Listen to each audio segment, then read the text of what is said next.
You're like a Norse hero from Valhalla. Don't pander to me.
so kind, would you mind introducing yourselves for the podcast? Starting on my left. Dominic Trudeau on drums. Greg Top on bass. Josh Metz is on vocals and guitar. And the band that you guys play for is? Men An Tol. Let's talk about what Men An Tol mean. It's a kind of rune, right? It is, yeah. So it's a ruin in Cornwall, which is basically 3 rocks with kind of no one's actually entirely sure what it's about, but there's a few different surroundings about it. We like history, and when the band formed, like 2008, we kind of just went through a whole bunch of names, and that was what we kind of came up with. We got a bit of like English heritage, and so we kind of went with that. Yeah. And if you look at the pictures, it spells lol. And how would you describe the music that you guys make? Forest metal. Yeah, black metal. Yeah, forest metal, a bit of doom. Yeah. So right now we are behind Valhalla in Wellington, New Zealand, and this is the first night of the Symbiotic Fest. It's a 3-day fest, and you guys have actually played this before, is that correct? Yeah, that's correct. Yeah, last year. Tell me a little bit about this fest, because I've only heard about it from like seeing postings online, and it seems like it's a gathering of metal bands from all across New Zealand.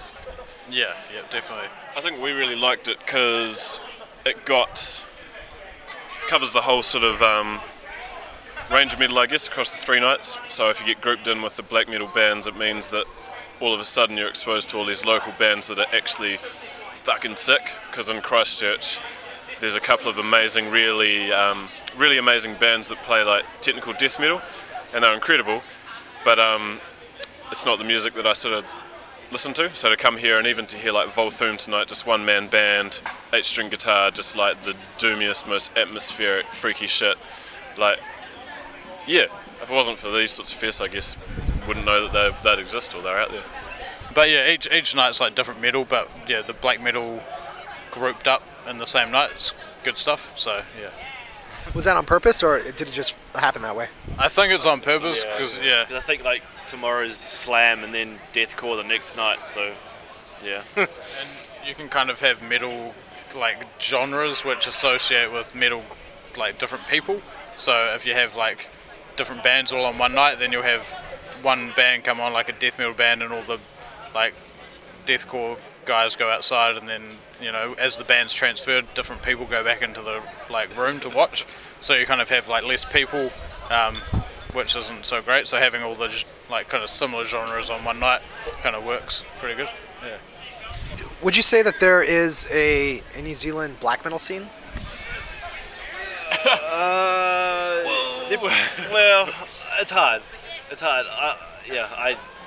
Oh no, there's definitely like There is, but there are absolutely definitely bands that have created themselves in the mould of the Norwegian black metal scene and follow that sort of quite closely. I guess I think everyone sort of looks at the Norwegian black metal scene, and that's kind of the coolest thing that ever happened. So naturally, you want to be that.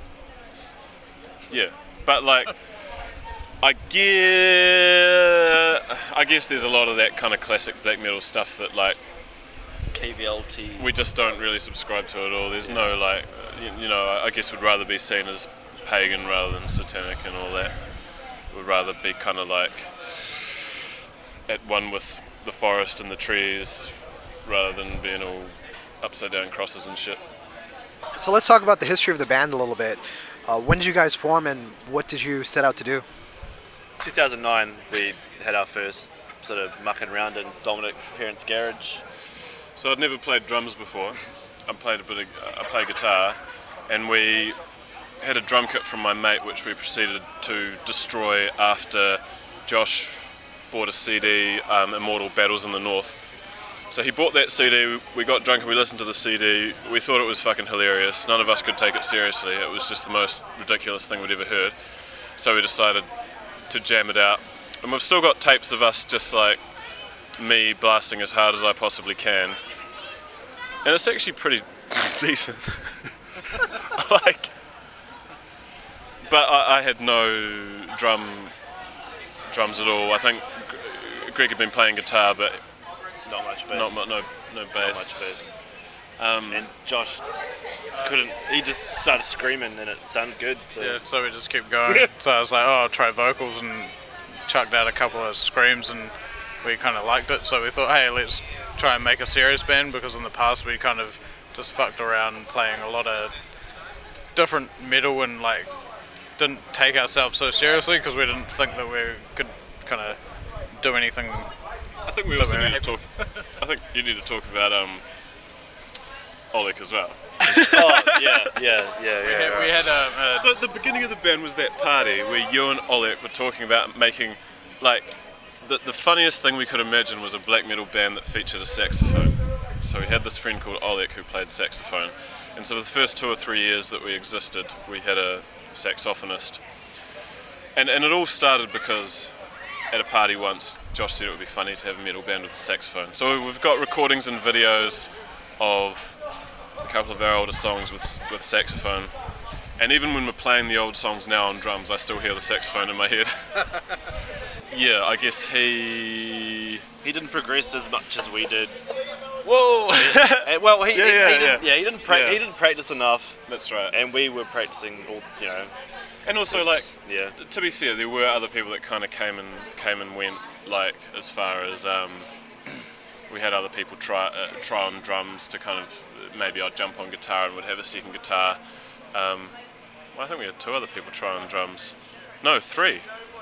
Yeah, we had 3 other people try on, because I thought maybe I could jump on guitar instead. And I guess it was the strength of the vision of us 3 that really carried us through to the incarnation of Men An Tol you see today. But I mean, yeah, I think it's just, you just kind of people keep on asking you to play and you keep on saying yes. Like, coming up from Christchurch isn't cheap, but like, it's fucking sweet. It's fun. Yeah, we love it. you get to hang out with other like-minded people, listen to some sweet bands, and play some music, have fun. So I guess that's what it's about. It's really nice to hang out with your mates and have an excuse to hang out that isn't just going to the pub and getting fucked up. No, seriously, because like, there's a lot of mates from high school where like that's all you got, Oh mate, do you want to catch up? Yeah, meet you at the pub.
guys known each other for a long time?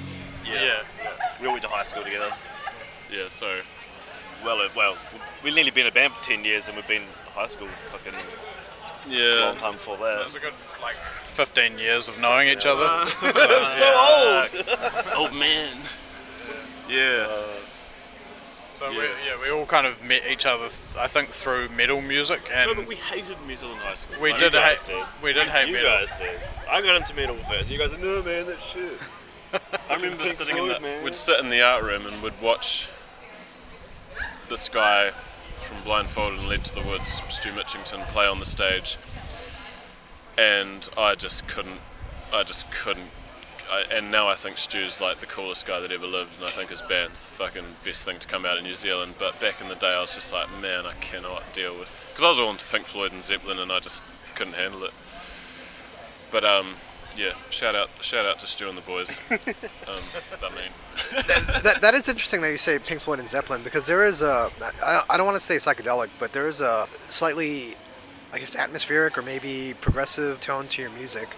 Is that intentional, or is it just kind of leeching in from what you guys listened to before? this is what we listen to. Yeah, like a lot of because I'm not a very confident guitar player, so anything with picking I don't bother with, because I'll just fuck it up when I'm on stage. So I try and do like kind of ambient chords progressions, kind of with kind of heavy riffage with dominant blast beating and stuff. So yeah, but a lot of the music that we enjoyed when we were younger is kind of, I guess it comes through in some parts, and I like that there's a bit more kind of slow down and speed up in our songs sometimes. So yeah, And they also reflect the technical limits we had as musicians at the time that we wrote them. Like, because there's a lot of songs where, you know, you have the blast beats interspersed with the atmospheric qualities and stuff, and that's 100% because I can't do blast beats very long, and then we have to start playing slow, otherwise I'm just a fucking mess. And so playing some of those old songs where I'm like, oh, I'm a better drummer now, and you kind of have to think about what you're doing a bit more, because when I was playing those songs when we wrote them, I was literally on the limit of my technique, so you just play as fast as you could. But now that I can play a little faster, I've just got to be like, hey, it's alright. Chill out a little. How soon were you guys recording? How soon are we recording? How soon were you recording Oh. after you formed? Oh, years. yeah. Oh, yeah. Everything Wait, moved. Oh, well, we tried mucking around with ourselves with my old PC and a In a cello? no, but what did we use? We hung like a microphone from the garage roof and tried to like we'd move ourselves away or turn an amp away to try and get it so was like the very drums DIY. So we had weren't one- overpowering. It's very bad. One mic, and we did the levels by moving closer or further away from it. And my computer would freeze and we had to start over again. It was very frustrating. And we had a couple of tapes from then as well. And then we got this guy in Christchurch to do a bedroom recording with his bedroom set up. Which worked out alright. It worked out alright. I just remember he got really, really angry because I moved a magazine that happened to have his fresh pot grindings on it, and they went on the floor. And he was like gutted. That's like my enduring memory of that house. Just like how he couldn't get high while he was recording us, and like it was just the biggest tragedy. But I was in a band with that guy, Mike. We were in a band called Tupperware Sex Party. I think that's how we got that hooked up. So he had a wee studio in his room, and it was classic kind of like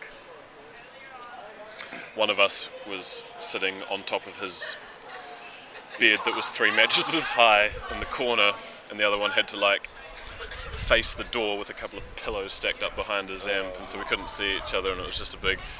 But the recordings did come out alright, and Well, it took a bit of fiddling around with the mixing and mastering, which we got someone else to do, but oh yeah, it came out alright. Yeah, it was of its time. yeah. we paid like fuck all for it, so we're pretty happy with how it came out. Yeah, What year was this? I don't know. Oh shit, 2011 we 12, recorded, I maybe. think. 2011 recorded. We didn't release it till like 2013. It all just seems like one big blur. You know? Yeah, so long ago. And then yeah, the council came at the back of my house and ripped out all the trees and stacked them in a big pile, and then I went and took a photo of the tree graveyard, and that was the album cover. And I had to edit out the power lines in Microsoft Paint because I didn't know how to use Photoshop. I'm really happy with how that turned out. No, it's a fucking classic. It's a really cool album. It's a cover. sequel. Yeah.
Freedom,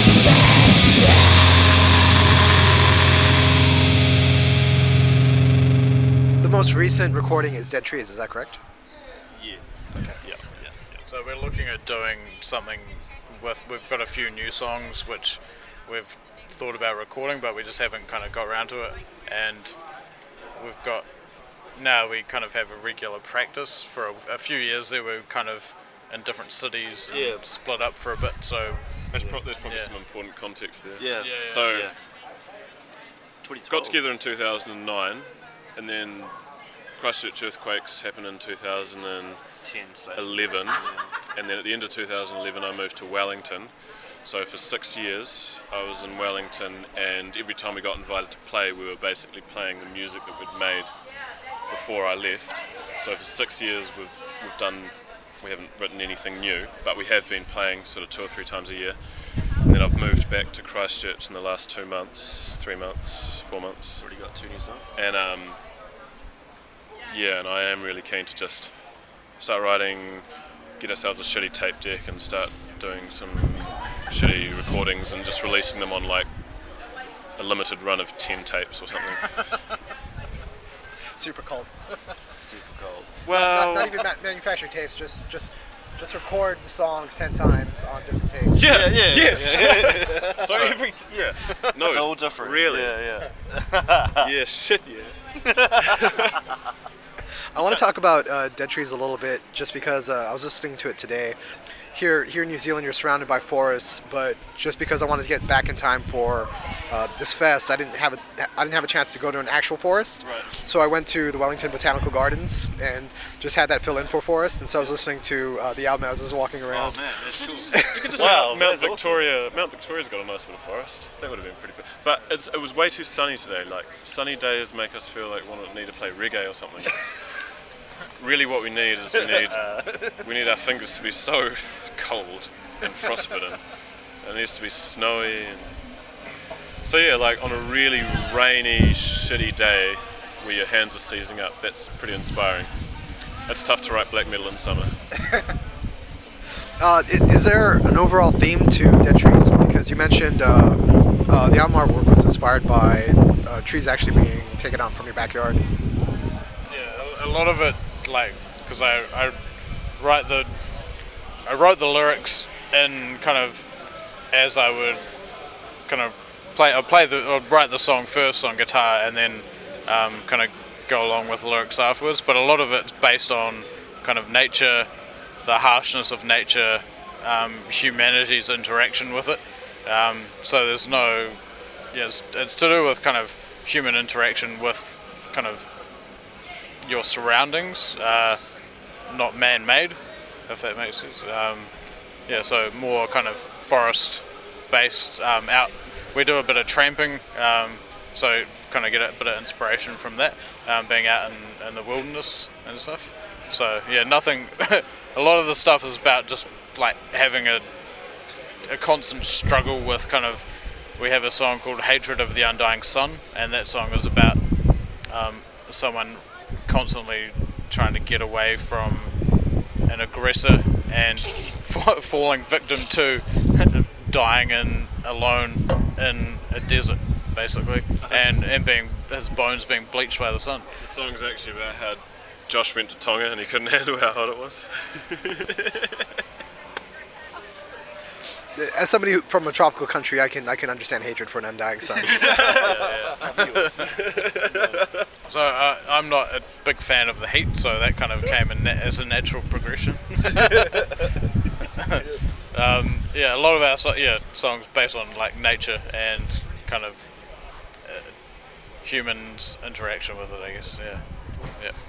I have to say that does seem very appropriate to New Zealand, because one of the first things I noticed as I was coming in was how I'm not sure how to phrase this, but how I guess protective the country, the government is of the local wildlife, the local herbiculture, the trees and forests, and protecting it from invasive species and things like that.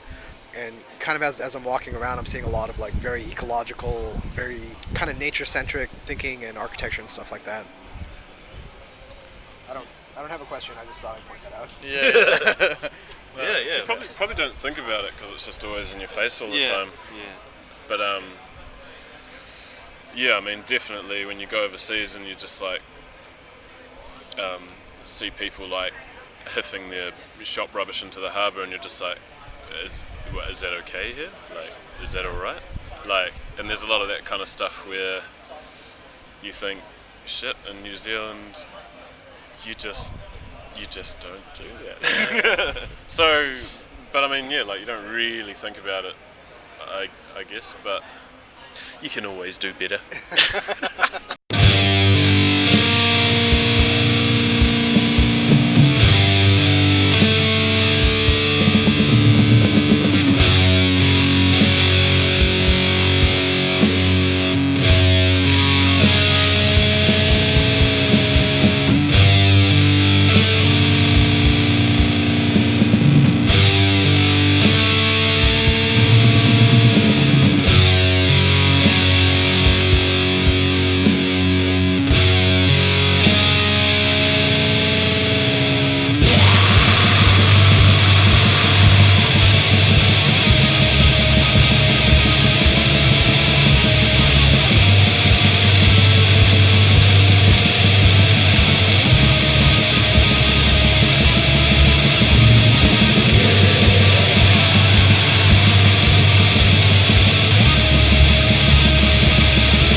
So let's talk about Christchurch a little bit, because right now the only thing I know about Christchurch is Black Mountain Angel.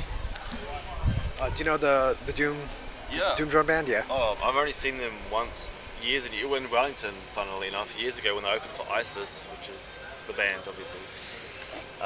Years ago, but yeah, I don't really know that much more about them other than that, to be honest. What was the band? Well, tell me about Christchurch. What's the scene like there? What's it like being, I don't know. I guess we're a bit distant from the scene these days. It's mainly a lot of death metal bands, which is okay. You know, they're good if you like death metal. The scene that I know is probably the scene from 10 years ago. So yeah, I'm not sure how it has kind of progressed, but the kind of bands that we seem to play with are still bands that have been around for about that long. Yeah. Are there venues that you guys can play regularly? In Christchurch, yeah.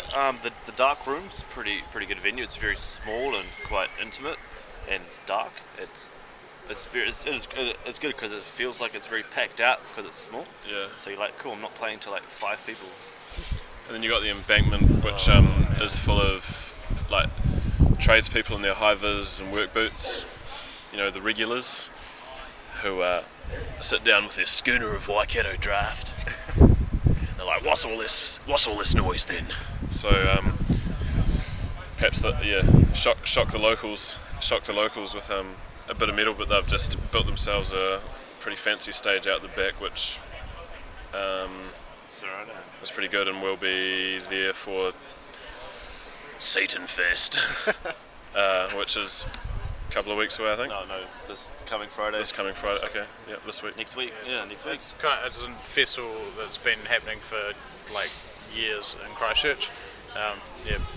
Different 3 days that usually goes for. Similar to this. Yeah, similar. Yeah, very Thinking similar. about it, it's very similar. But just the Christchurch based, I guess. Yeah. Right. Is it also very New Zealand centric?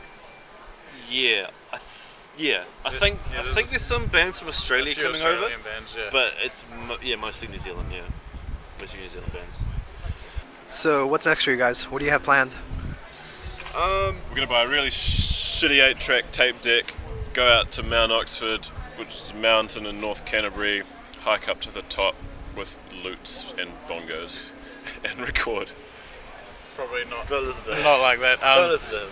We're gonna look at doing a recording, probably. Maybe a 4-track EP. Yeah, something along those lines. We've written a few new songs, plus we have a few songs that we wrote a while back, which never went onto the Dead Trees album. So we'll probably kind of see what happens. Hopefully we'll record in the next year or so. So yeah, nothing on the like foreseeable future. It does move pretty slowly, but it will be on like the most inaccessible medium possible, like 1/4-inch reel-to-reel tape perhaps, or like maybe laser disc. No.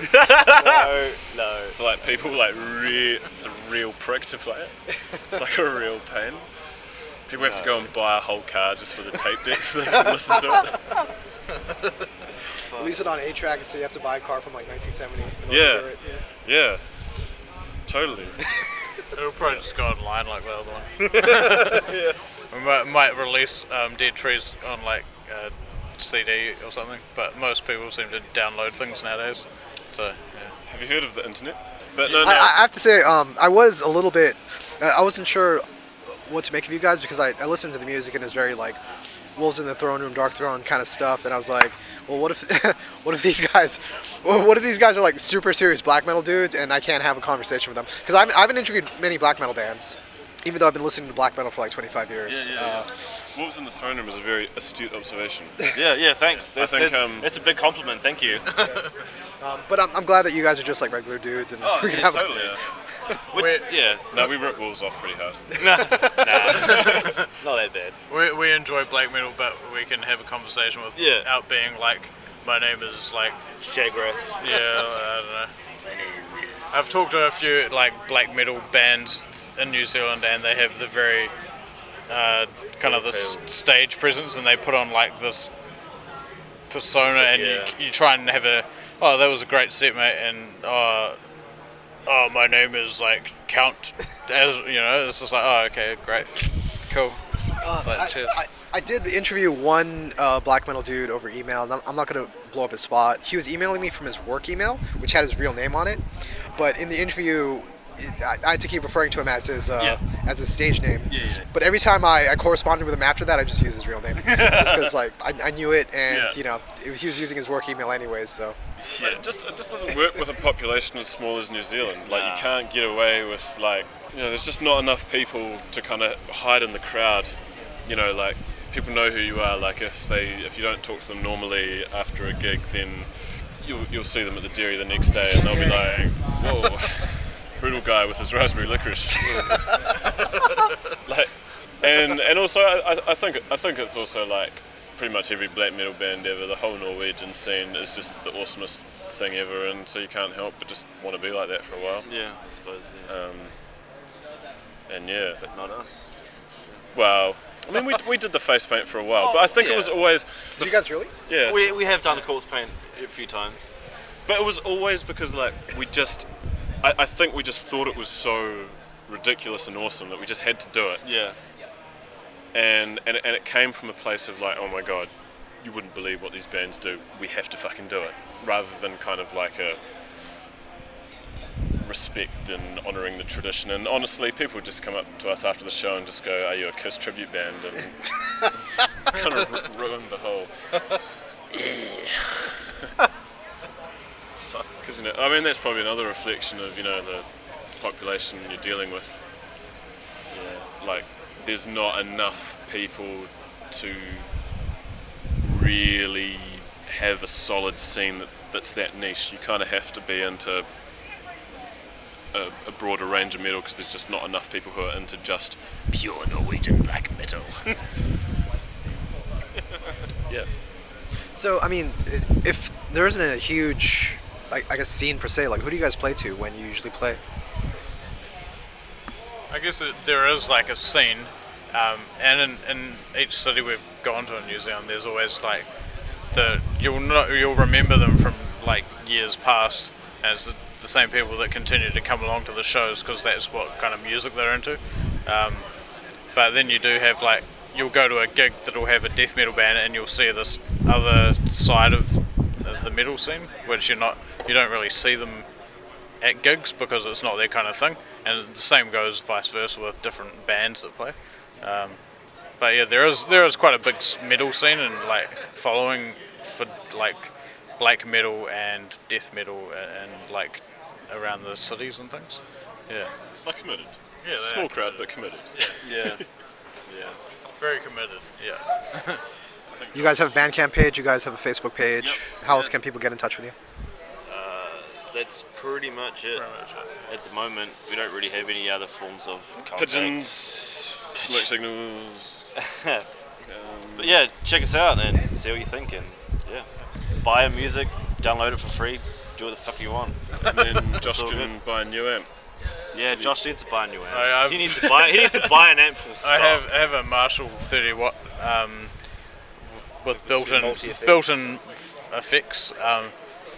He doesn't use that for gigs, by the way. I've had that since I was about 17, and I've known Dominic since I was about 17, and so ever since then Dominic's had this massive collection of amplifiers and drums and guitars and basses. So every time you go to his house, he'd have like a new amplifier, and each time we went to a gig, they'd be like, he'd set it up, and to this day I don't really know how to set up an amplifier. Dominic does it for me, so it kind of works out pretty well. He's drummer slash guitar tech.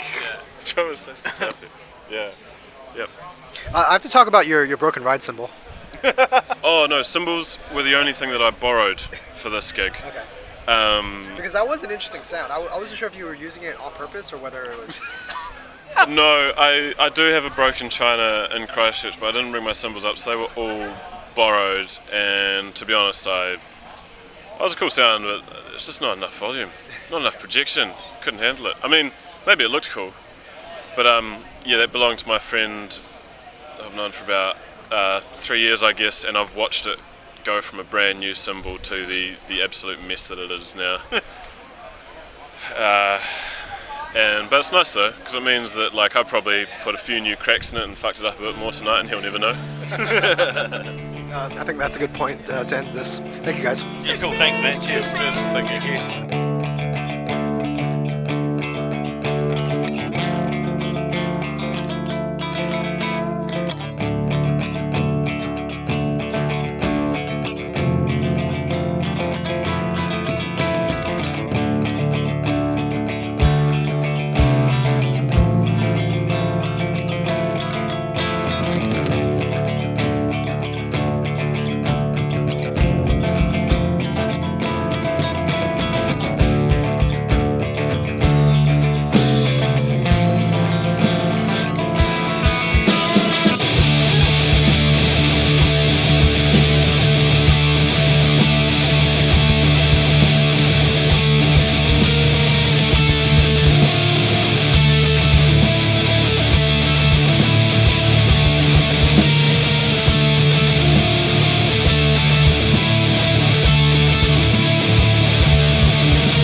There is money